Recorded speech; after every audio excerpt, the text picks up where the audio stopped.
Hey everybody, it's Kevin and Donna. We're doing things a little bit different this week because we are going just live to you on RPH Ally. So if you're on RPH Ally and you're a member, hey, congratulations, you made it. We're here. And we look forward to talking to you guys a little bit about maxing out meds in older adults. We oftentimes think about adding new therapies on and treating new things, but when do we finally realize where that needs to go? I remember a start low, go slow, but get somewhere is Mhm. one thing to hold on to, and we'll talk more about that soon.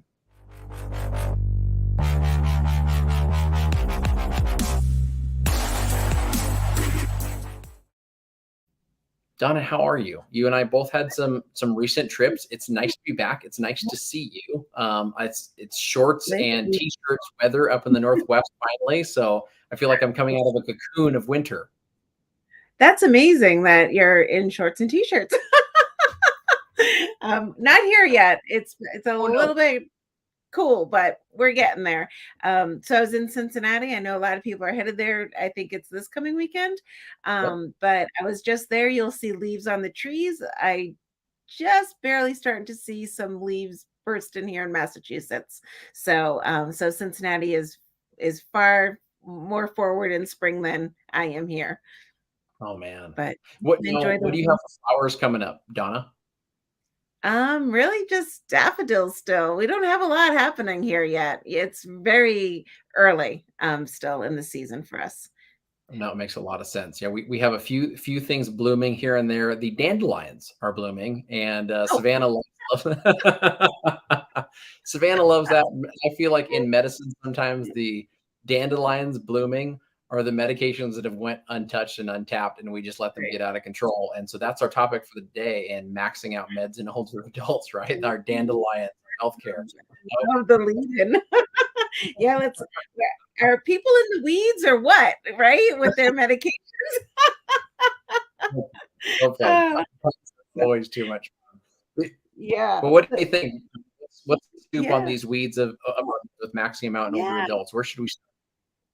And you're right, Kevin, when you stated before, go low and go slow. And then there's that other side of remember to go because they forget about them and people are on these very low doses that are they really even doing anything at this point therapeutically, or are they just there and they're more of a nuisance? They're causing maybe some pill burden that's unnecessary. But then let's go to the other side when we've added on and have added on, and we have maybe maxed out some doses too for people, and now they're older and they're still on these max doses, which isn't appropriate for them anymore. So I have a few different kind of ideas and thoughts about some groups of medicines that we need to be thinking about.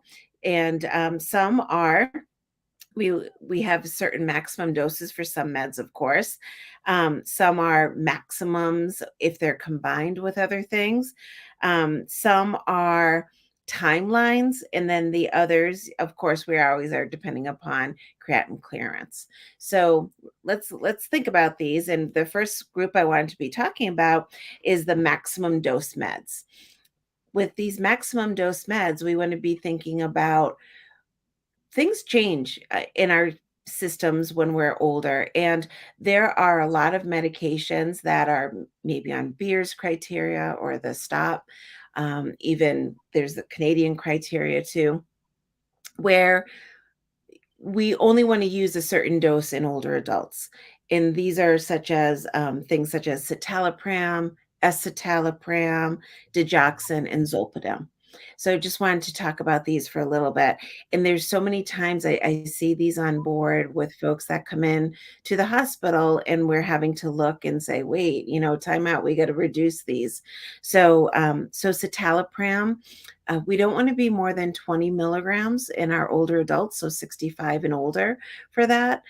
So, oh my gosh, somebody turned 65. Are we going to dial them back right away? Of course not. We're going to make certain that things are appropriate for them. But we want to make certain that we're starting to reduce these as people are aging so that they're not on 40 milligrams. We're not waiting for the QTC prolongation to occur because That's the big issue with these, are the cardiovascular and even some anticholinergic action too, that they have.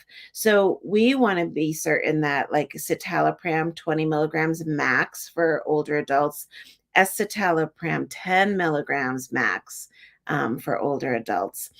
So in we're always want to be checking that QTC prolongation. So we might need to be looking at EKGs. So we're staying on top of those. So maybe yearly EKGs at their physicals. The other thing that we want to be checking is sodium. That's often looked at anyways yearly, but maybe if we are changing some dosing, we might need to do extra blood work, whether we're increasing or decreasing, just to see where someone's sodium is at with these SSRIs. So those are super important, and just trying to give tips of, when you're looking at these medicines and you're hearing people say, oh, I've been on that for years, it's got to be okay still. And so many times I think we're in the mode of saying, yeah, you've been on it, it's fine, but we have to rethink these things. We've got to rethink the medicines people are taking and how old they are and what their bodies are doing at various times.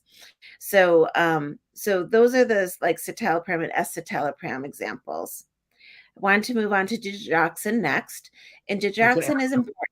Yeah, go ahead. What? real quick though, on the escitalopram and citalopram, when you see those enter into a facility setting and you see those doses high, what's your Yeah, usual line of questioning, Donna? Like, how do you get them to go from you've been on this for 100 years at 40 milligrams, so it's just fine. We're mhm, going to leave you on it forever now. To yeah. what symptoms have you been seeing? What kind of issues could have cropped up that you didn't recognize was actually related to the drug? How do you go about that? Sure. So depending upon the patient, if they're in for a fall, absolutely, we are reducing that because they're on too high, increases risk of falls. We are always checking QTC. So when they come in, they'll probably have an EKG done, and we will have the ability to look at that at the hospital and be able to see, has there been an increase even over time? So we will use that as an option too. We are also going to do a medication check and make certain that there's nothing else interfering with the medications, interactions that are going on that might be causing um, a, a a potential increase for the citalopram remaining in the body longer. So, or escitalopram. So, what are some of the other psych drugs that might be occurring with that? We also, when we're looking at psych meds in general, or any behavioral medicines, I should be saying, um, really there's this kind of an idea of three at most that someone would maybe need, depending upon how severe their depression is. But I've seen lists where we're counting, like there's 5, 6 different behavioral medications that people are using between whether it being mood stabilizers, other antidepressants, other anti-anxiety meds. There could be some opioids added on in there too, different classes of similar medications. So we're counting up and going, oh my gosh, there's so many drugs that are significantly causing CNS changes for this patient. So one of the first things that we want to do is make certain that, one, the doses are appropriate. Two, how long have they been on, and why are we adding on? Like if they've been on 40 milligrams for some period of time and now you're adding on more medicine, that is a red flag right then and there that probably citalopram is not doing the job that you want it to be doing. You got to dial that back and maybe be changing something over, maybe bridging medications, or stopping one, starting another. So there's a lot of different things that we've seen. We ask folks about, how do you feel? Like, do you feel that this is even helping you? Have you had a depressive episode in a certain period of time? How long has it been since you've had an episode? Do you feel anxious anymore? And then we start thinking about maybe arrhythmias and other cardiovascular events that people may have had since they've been on this 40 milligrams citalopram, and then try to bring in that safety with the docs on that side. So if people haven't really experienced any episodes for some time, that's going to be another reason why, the patient says they're fine, or they're having dry mouth, they're having some orthostatic hypotension. These are all things that could be involved with these meds. Oh yeah, I mean, I think that's perfect. Just the robustness that you kind of painted there, Donna, of just when someone comes in and they've been on a medication for a long period of time, I feel like the biggest issue is just being fine with it and moving on. Just recognizing it, basically like a box check of, oh, they've been taking this for 10 plus years. Okay, well, I'm not going to do anything about it or investigate further. And oftentimes I think that comes from, and you can correct me if you think differently, but it comes from us just not having a game plan to start with. We don't go in prescribing a drug thinking, here's how we're going to monitor it, here's how we're going to take care of it. And because of that, we can become a little lackadaisical on the back end and not think it also needs a plan of what to do with it to be able to, one, take it off altogether, or two, to be able to titrate or move on to another drug if it's not, serving its purpose any longer. But you said the next drug was digoxin, is that right? Yeah, so I want to talk a little bit about that because we still see it used somewhat. And typically, when you see it, it's been on board for some time. It's not a drug that is typically added on these days for heart failure, for example. So we tend to see it in folks who have been taking it for 20 plus years at this point. So what dose are they on? And they tend to be at a higher dose. So we want to make certain that they are at the lowest dose possible that they should be on. So 0.125 milligrams is the maximum dose that we want to see our older adults taking. And the reason for that is because they are at an increased risk for toxicity. And if you think back a little bit when we probably, many moons ago had spoken about the ADME and the absorption, distribution, metabolism, and elimination of medications and the changes in older adults. This is one of those medications that is important depending upon lean body mass and kidney function. So these are important elements with digoxin. And because those shifts are so can easily happen in older adults, there's more of a chance for a toxicity to occur and it to be more prominent.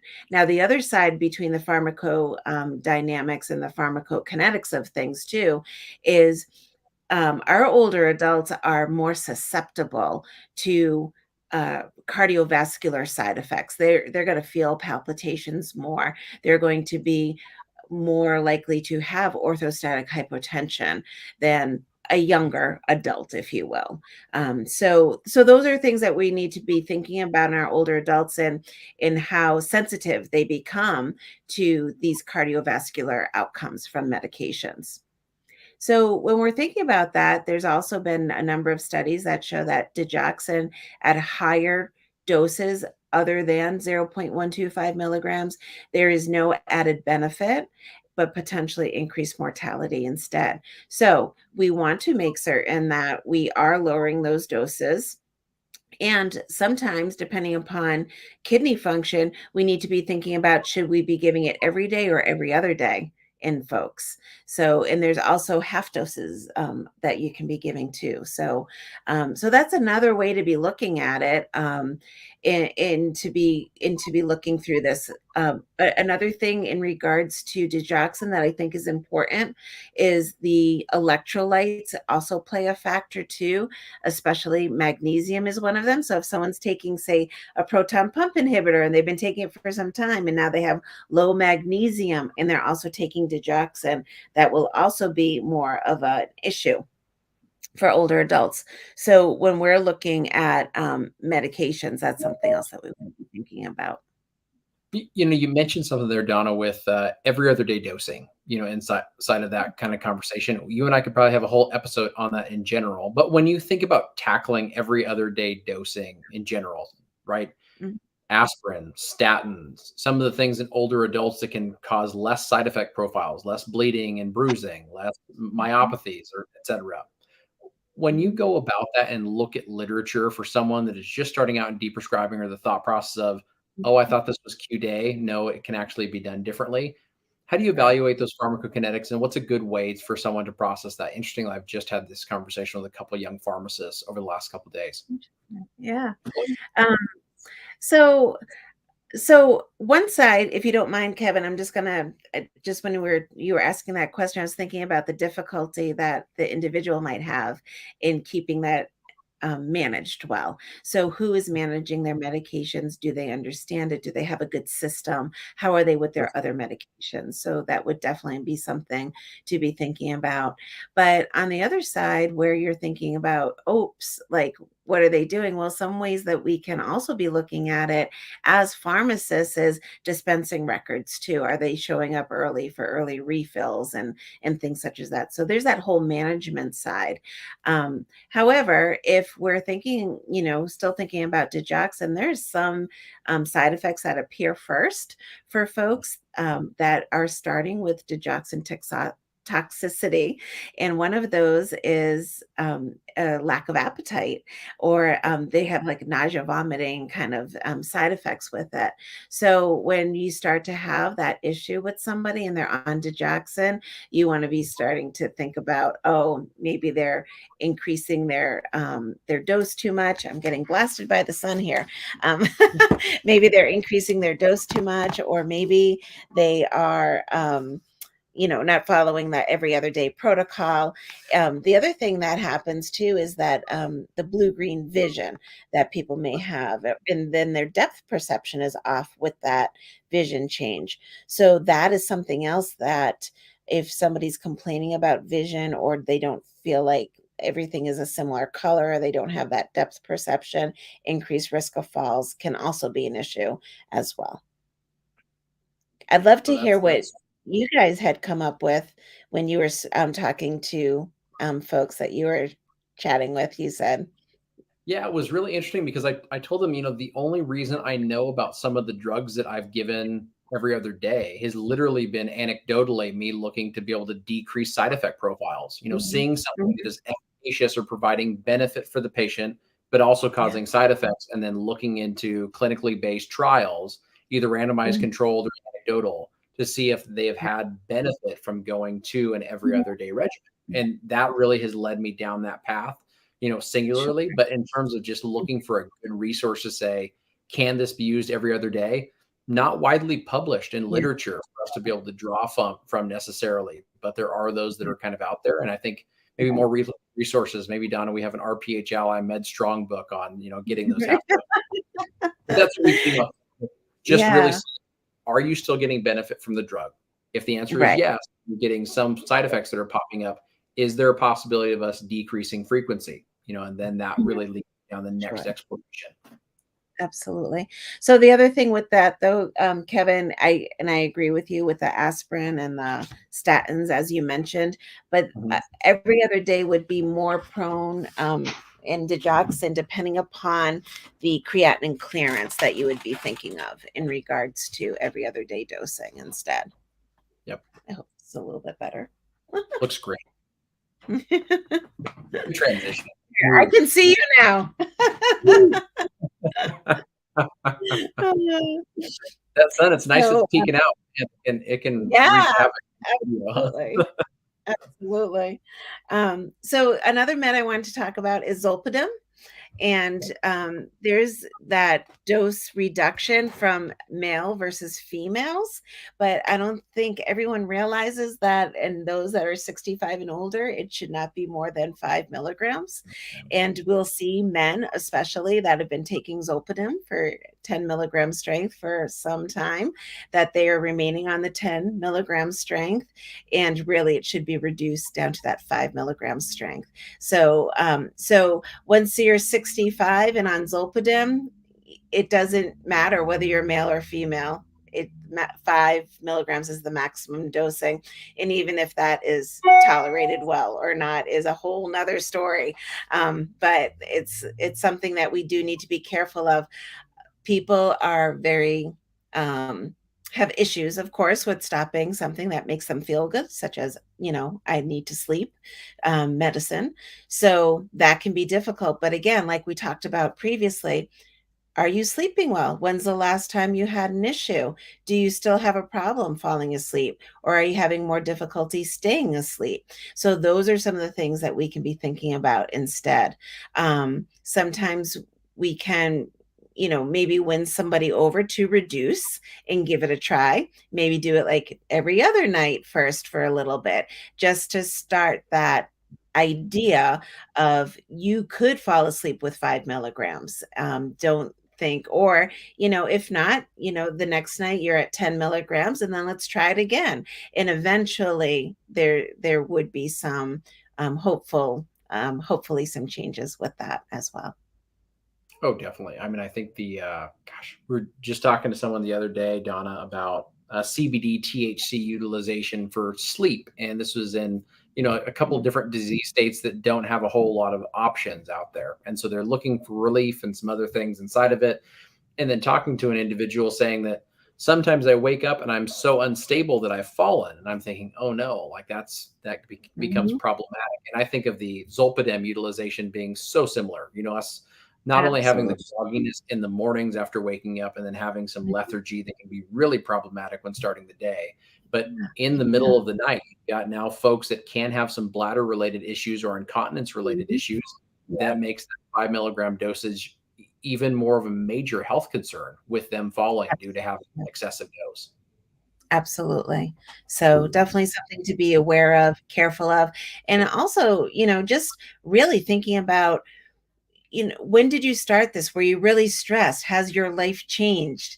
That maybe you're not as stressed.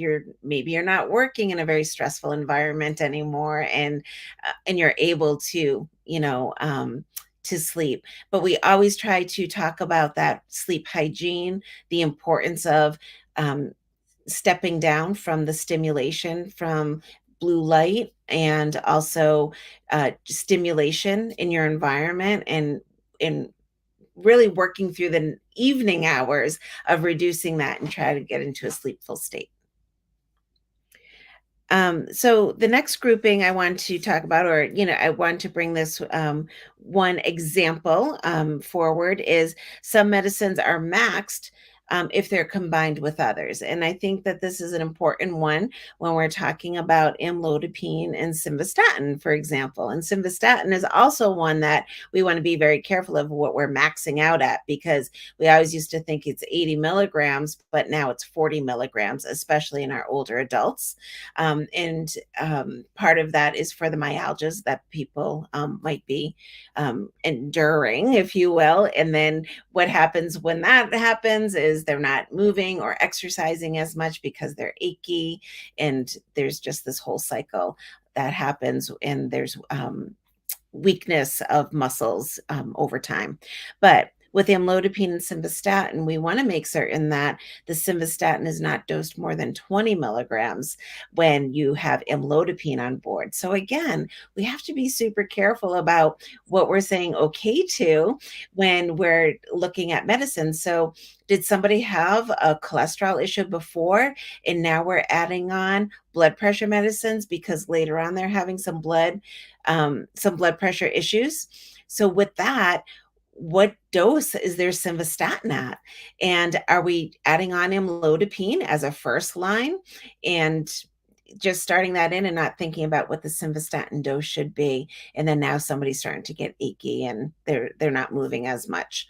So a lot of issues with that. I see this kind of still a bit too often, but I don't see it as often as I used to years ago. So that's a good thing. But I do still see older adults on simvastatin 80 milligrams, whether or not they're on amlodipine or not. And that is something that we are trying to reduce. The difficult thing with this, again, in hospitals, when you're looking at it, is um, if they're not in for this issue, then doctors may not be so willing to reduce the simvastatin dose if they're in for some other reason. They want that more to come from, say, the cardiologist that put them on it, when it could be, let's look at their statins or switch it. You just got to switch the statin to some other statin if you're so, wanting them to be on that medication. So just important and simple steps that we can take to reduce the simvastatin overuse. I remember, Donna, and now I'm feeling old, but I remember reading a study back, probably 5 years ago now. No, maybe longer. But it was really looking at saying 40 milligrams was clinically like justifiable, and I'm just looking at it here, clinically Mhm. justifiable for those that were not experiencing adverse effects, and those that were experiencing adverse effects. That's when the push to 20 was. In your experience, though, has it been, well, that's great, you're not experiencing them now, but pretty soon you will, and so let's bring that down to 20 where it should be? I mean, is that just what you've seen over time? And I don't, if there's not really a good reason why I do this other than all the interactions and in the things that I've seen. I kind of cringe when I see simvastatin still. I just know they've been on it for years and years and years. No one is newly put on simvastatin. So I start going, oh, I don't know about this. So what I like to do is I like to look and see, one, what the dose is, and then what are their lipid profile. What's the lipid profile at that point, and try to figure out, where are we at with this, and where do they need to be? Do they need more treatment? Can it be dialed back? And maybe uh, provide a recommendation for one of the more popular statins, a torvastatin or a rosuvastatin, for example, that we might be able to do a lower dose in Makes those. makes a ton Yeah. of sense. One funny thing, you already know my love for amlodipine, but I thought for sure that's what you were going to bring up. I thought you were going to say max dose of amlodipine, like, please don't give your patients more reason for diuresis, and let's Right. keep it at 5 milligrams, people. Yeah.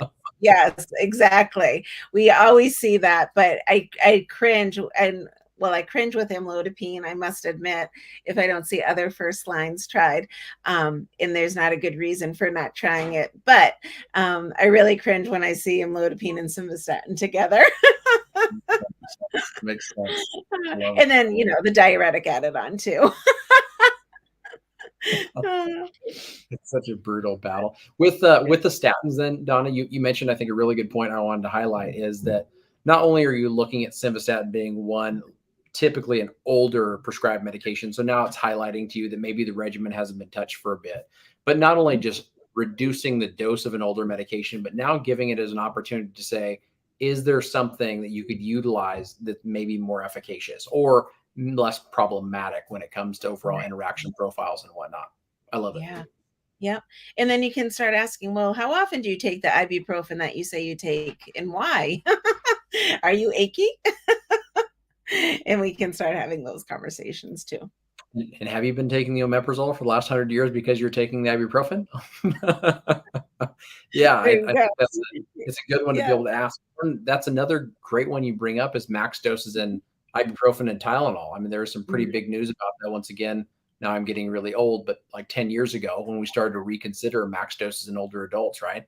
Right, right. Exactly. Exactly. Good point. That wasn't on my list, but they are great ones to be looking at as well. So thank you for adding to my list today. So now I'm going to look at timelines for maxing medicines. And there's a number of medicines that we want to be thinking about as to how long someone should be on these for. So my first favorite one that I love to talk to my students about is the bisphosphonates. And they're always uh, having to really think about this and look it up, and because they're never not quite certain about how long someone should be on these bisphosphonates for. So we always try to teach now that around 3 years, you start looking at the bone mineral density again. So we know that like every couple of years that you're taking a look at the bone mineral density. But by about 3 years, you want to determine whether or not uh, the bisphosphonate is, one, doing its job, two, is the person still at high risk, or has their risk reduced for a fracture, and so, where are they in this risk, high risk or moderate or lower risk? And then do we continue? This is when I love it. Continue, yes, or discontinue. So these are the checklists I want to see for every single med, right? Do we continue or do we discontinue? So that's really important to me. So thinking about that, so now somebody can go off of their bisphosphonate potentially, depending upon their risk, and then from there, maybe in another couple of years, they should be going for another bone mineral density. And if they're really declining again in their bone mineral density, then we might want to restart them on bisphosphonates. And we want to total up to 10 years max at the very most. Typically, it's around 5 that people are on these for, but the maximum is 10 years. After that, there's no further benefit. And it's basically all side effects that people will be experiencing at that point. So we want to be very careful with the bisphosphonates, but because it's 10 years and it could be an interrupted timeline, it gets muddied for people. So I think people have difficulty when you say, how long you've been on this for, and they're not quite certain. And if they've changed doctors, etc., there could be some inconsistencies in knowing exactly how long someone has been on these for. So, Yeah, so that's an great. important one. Go ahead, Kevin. Yeah.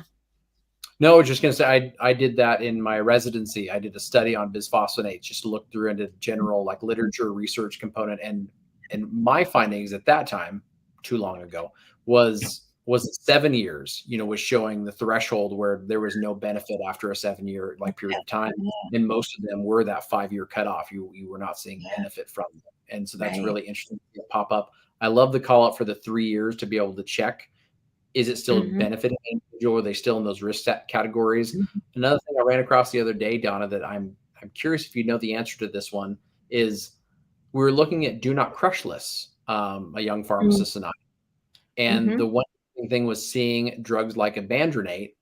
Not only does it say do not crush, but do not Mhm. suck is on Right. that. You don't Yes. see that for a lot of other medications, particularly Yeah. because this one causes some pretty significant localized issues with bone absorption. Mhm. So yeah, and so if you think about what you have to do in order to take this medicine, right? You have to stay upright and take it on an empty stomach with a full glass of water. It's got to get into your gut, and it's got to make it all the way down, like you're saying, so that you don't get the erosion. And a lot of people, that's one of the major side effects that people are having is the esophagus erosion from it. So that's something that we have to be super careful of for sure. And that's a great point to make, Kevin, in regards to that for sure. So a lot of people can't tolerate very well, and you have to look at your patient too. Are they in a nursing home? Are they like slouched over, or are they able to be upright? These are really important. Are they able to take a full 8 ounces of water, Yes. or do they have heart failure and they've limited um, volume of fluids that they're allowed in a day, and how much does that take up for the rest of their day? So Yeah. those are really important factors to be thinking about. So we got to be super careful with these meds, though there is definitely benefit. And I do always like to point out that even though there's these severe side effects, they're not common necessarily. And I want to go through these I now that we bring this up. So there's the non-traumatic, uh, the subtrochanteric fracture that people might experience. Now I'm going to date myself way back when on Dateline. This was in, I want to say, the uh, early 2000s, and there were these folks that were just walking down the street and their femur would break. And it was this non traumatic fracture and it was taking over the news. What the heck is going on? And Dateline had done a huge, like, hour segment on bisphosphonates and these non traumatic fractures that people were experiencing. So, what's what people need to look out for is that prodromal thigh pain that you might experience. And if people experience that and they're also on a statin, they don't know which one it is, right? They don't know if it's the statin that's causing this like achiness kind of pain, or is it the bisphosphonate that's causing this achy pain? Mhm. So we got to be careful of these things, and we need to probably stop one in maybe the statin first and see if there's an issue, or stop the bisphosphonate and see if it continues. So so those are things that we want to determine to see if there's this achiness. We cannot disregard if someone's on this bisphosphonate and also on a statin that their thigh pain is due to statins. So really important part there. Wow. And also adding, like, we take bisphosphonates when people are on steroids and when they're on potentially proton pump inhibitors too, because there's changes in bone with these other products. So we tend to add on bisphosphonates, but really any one of these three could cause this issue with this type of fracture. So Wow. things to be careful of. So a lot to be thinking of in regards to bisphosphonates. Um, clopidogrel is another one. Of course, we have to be thinking about what's the timeline for that. It all depends upon what it's being used for, and especially if someone's been stented. What about is it the drug-eluting or bare metal? So Mhm. thinking about those, we need to be thinking about length of therapy for clopidogrel and whether or not we're going to continue dual therapy, and which one are we going to stop when the 3, 6, 12 months is up for folks, and which one do we stop?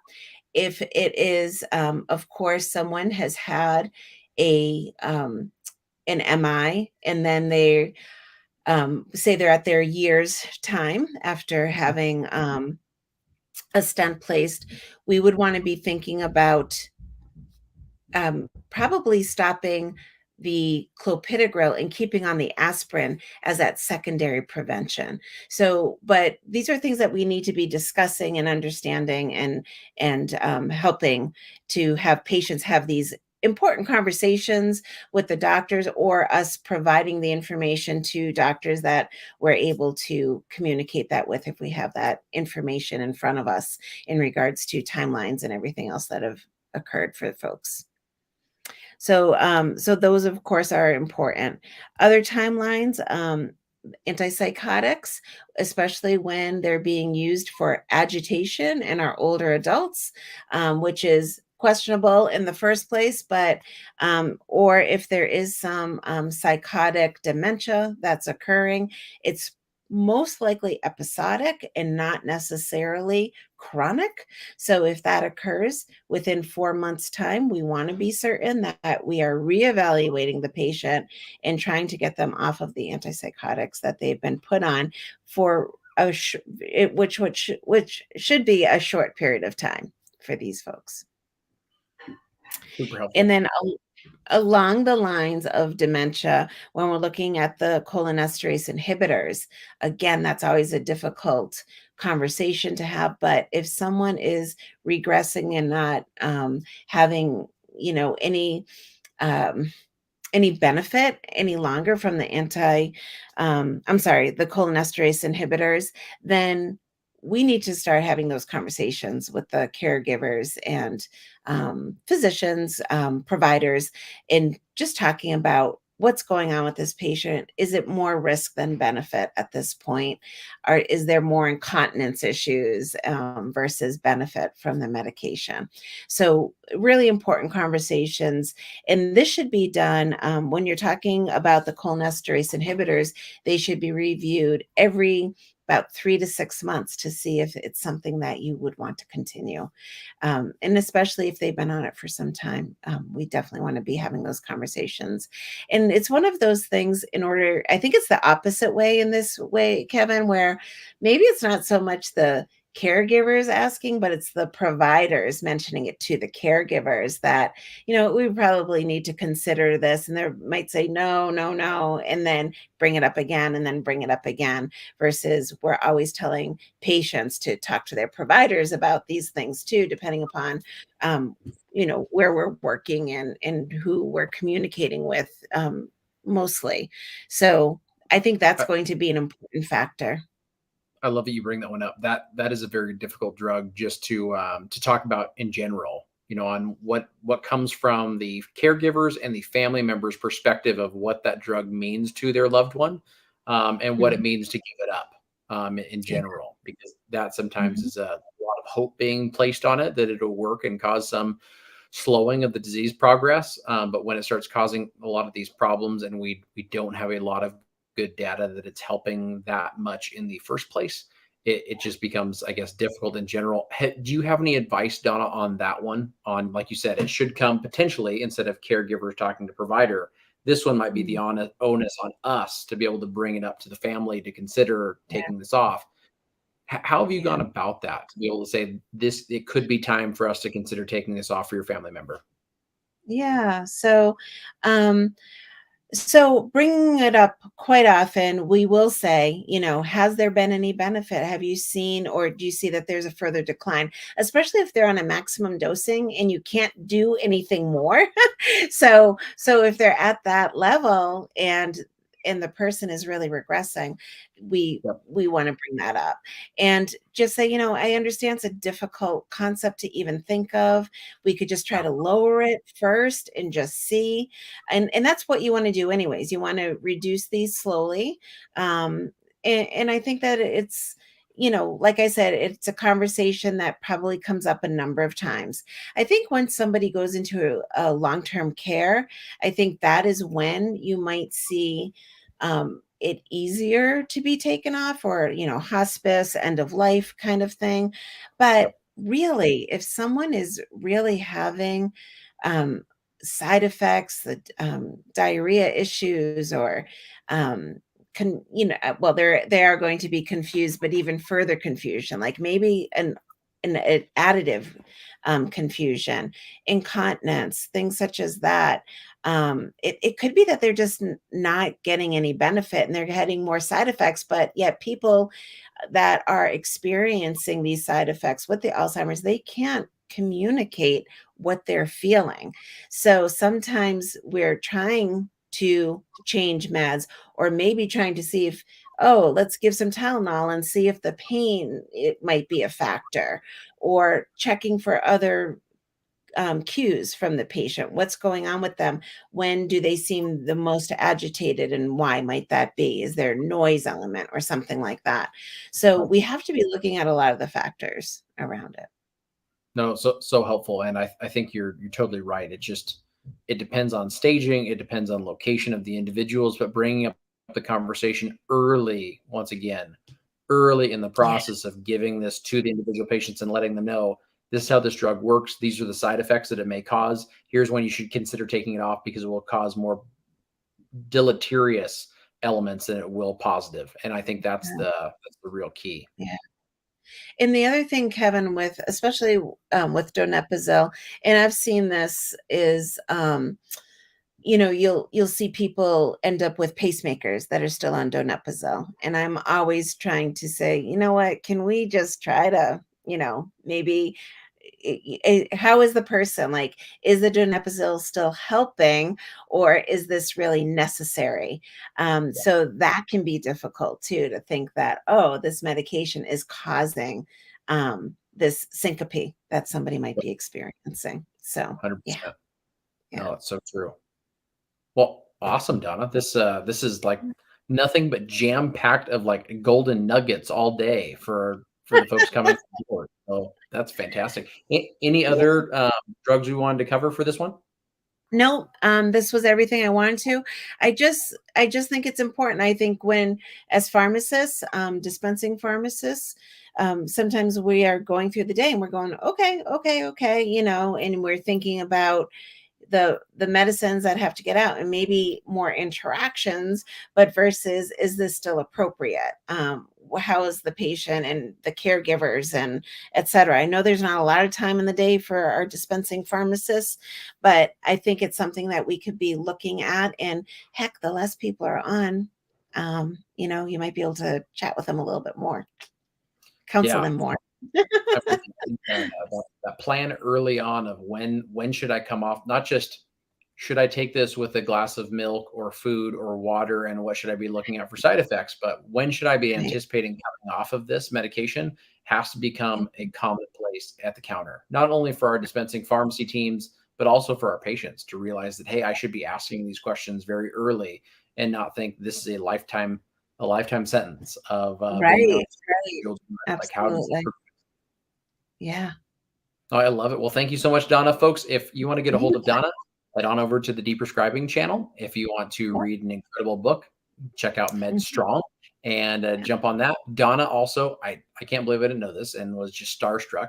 She Mhm. has a top 50 top. I mean, it's in the top podcasts of all pharmacy producers, which is absolutely incredible. So proud of her there. And so take a listen to her podcast. Remind me again, Donna, what's the name of that podcast?